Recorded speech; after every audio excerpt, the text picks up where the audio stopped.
is looking for food.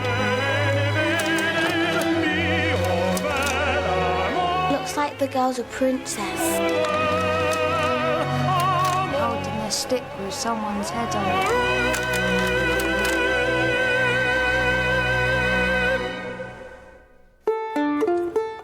Jo Hooks is on a mission to bring famous paintings into schools.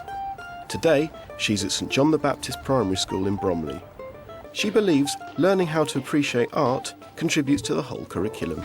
Art is hugely important for children. By looking at paintings, they can build up their visual confidence. Often it gives children who maybe not be academically particularly bright a chance to really shine. And I think that confidence in one subject can go across into other subjects. The school also sees the benefit of Jo's inspiring slideshows. It's like bringing a mini art gallery into the classroom, and the sessions really encourage the children to look closely at paintings and to think about why they've been done in a particular way. It also increases their vocabulary, their art vocabulary, as well as enriching their current topic that they're doing in class. Really enriches their curriculum. This afternoon, what we're going to do is we're going to look at famous paintings. But they're all... Jo's first job is to win over her audience. She believes that to get the attention of the whole class, you need to captivate the boys first. Today I showed two paintings which both showed a severed head. Those sorts of paintings appeal to boys particularly because they quite like the sort of gory elements of certain paintings. And if you can capture the boys in a class, then I think that's an extremely good thing. If you can get them from the beginning, get them interested, and a severed head often does that.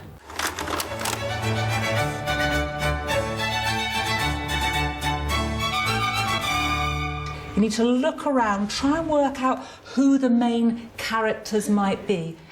Jo's theme for Year 5 is storytelling, and getting them to delve deeper into the story behind the triumph of David. OK, and we're going to try and explore how the artists have made things seem exciting, as if it's a really rip-roaring story. Because remember, in a painting, you just get one chance. You just have a canvas on which to show one scene from a story. Does anybody have a clue of what this painting might be about? We know it's about a boy with a huge, huge head on a stick. Someone sent him to go out somewhere and kill someone, and then he's bring it back to them. They did. Does anybody know what this boy might be called?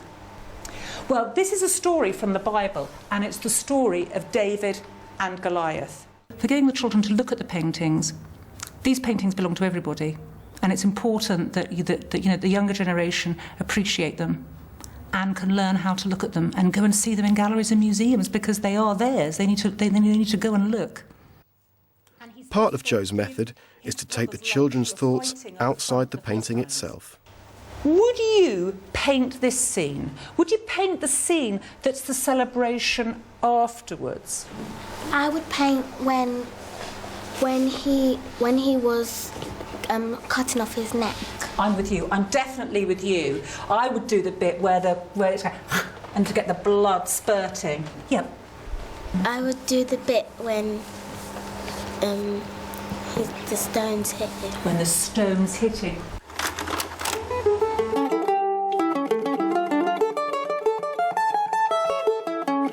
Can anybody tell me what animal they can see here? What can you see here? Yes. Tiger. A tiger. Fantastic. Where is this tiger? Jo uses other, not quite so gory techniques to capture the imagination of Year 2.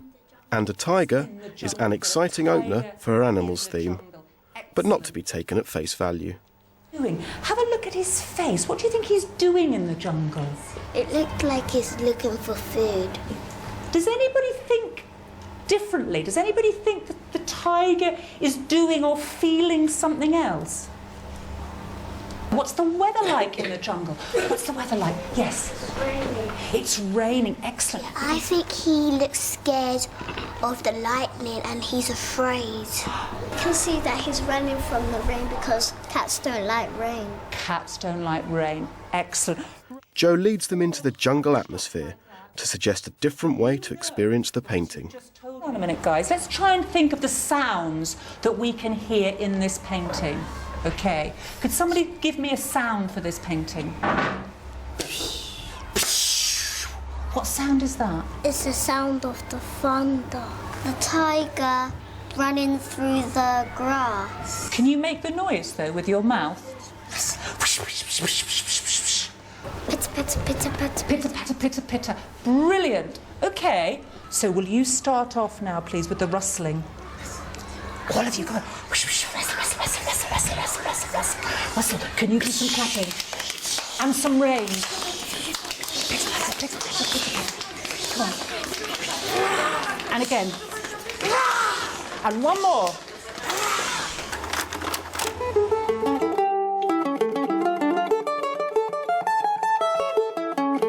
So this is a very simple painting. It's not a story from the Bible or a Greek myth. It's just a scene of 3 boys. And they are... Paintings don't always need to have an obvious narrative. Some clues to the story of Negro Boy and 2 street urchins are in the body language. Story happening, don't we? Can anybody tell me what they can see and what gestures make them think of something? That because they're like sitting in a dark place, they might be poor and hiding from someone. That little boy in the corner, he looks like Oliver Twist. That's a brilliant thing to say. Well done. Maybe he's saying, give me some food. How do you know he might be saying that? Is there anything that he's doing, that boy? What's he doing with his hand? Can you show me? He's doing that. Right, that's the gesture, the hand out. Give me. Can I have 3 volunteers actually up here? Oh my goodness, lots of volunteers. The children invent dialogue for the characters. This one. And I think these 2 are probably friends, aren't they? While they're talking, could you do some dialogue for us? I'm gonna say, can I have my pie back? Yeah, can I have my pie back? Please. Oh, I think he's a bit crosser than that, isn't he? You can say, give me my pie back. Give me my pie back. Go on. Give me my pie back. The 2 people on the floor are distracting him so the little boy can get the money out of his They can get the money, yeah.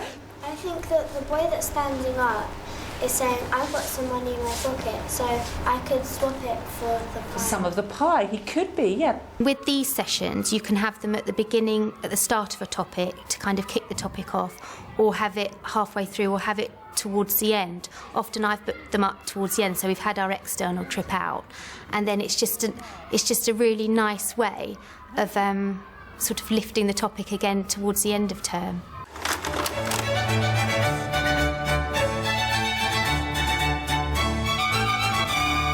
Can anybody tell me what they think's going on here? It looks like something's happened to their home and they've had to be shipped away. They're moving away on a ship. Brilliant. When she's holding her hand under her coat, it looks like there's another hand, like she has a baby. A baby, yeah. So we've got these 2 people, and you've spotted that they're on a boat. I want somebody to imagine for me that they are this man. Pretend that you're writing your diary. Could somebody read me the first couple of lines of their diary? I'm very angry, but I still have to speak to my wife and take care of her, even though my house has got destroyed and we all have to move to Australia. I wish I was back in England, even though my house was teared down. Excellent. What I want you to do when you next see a painting is to see if you can discover the story in it.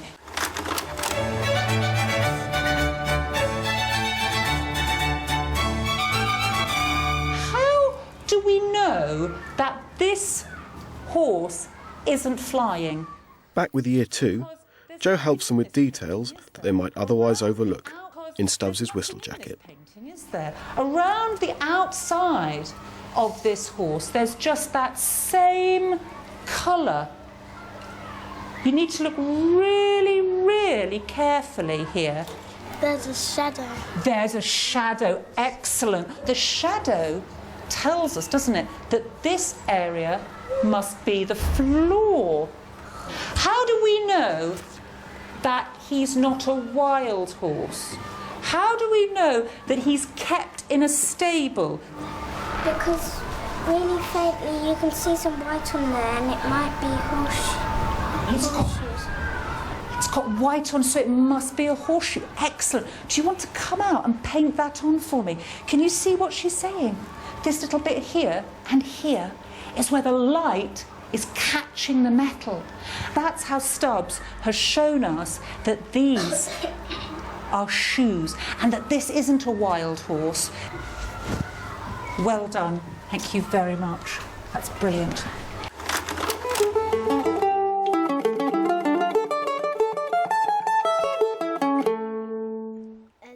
Finally back with Year 5, it's the return of the severed head, and another ingenious way to get inside the picture. Is I want to pretend that one of you is a guest at this wedding, because this is a wedding that's gone wrong, hasn't it? Suddenly you're having a wedding and all these men turn up with daggers and swords, and suddenly some of them are turning to stone. And I want to interview you because I'm actually going to be Jocasta Hooks from Ancient Greek TV. So does anybody think that they could imagine themselves into being a wedding guest? I think, do you want to have a go? This is Jocasta Hooks reporting for Ancient Greek TV, and I'm at the scene of Perseus's wedding, but it's not been any old wedding. Here, I've got one of the wedding guests who's going to describe us the events as they unfold this afternoon. Hello, could you tell us what happened? Lots of people from different places just came and destroyed our wedding. That must have been terribly frightening. Were they after anybody in particular? They were after Perseus. OK, well, thank you very, very much indeed. And I've got the groom himself in front of me. Perseus, can you tell us what happened? Well, me and the girl that I saved was so close to getting married, and we came to the stage of when we were for the wedding, and then just some big bad men came to kill me. I was thinking really hard what to do, and decided just popped in my mind. I killed a fierce gorgon and I chopped off its head, and if I show it to anyone, they'll just turn into stone, so I used that. So how are you feeling now? It must have been a pretty amazing wedding day for anybody, let alone a hero like yourself. For the wedding to be broken, I felt sad, but for them not killing me, I felt quite happy. Thank you very much indeed. OK, thank you. That's excellent. Well done, guys. Well, I thought the two classes did. The children were absolutely brilliant. They were very magical, had lots to say. And I think that when you see them growing in confidence, and to begin with they're slightly tentative, and then they want to ask more questions, they want to take part in their activities more, and that's because they've grown in confidence by looking at those paintings. And we hope that they will take that into their everyday life and into the other elements they look at art in the school. Give me my pie back. They were after Perseus.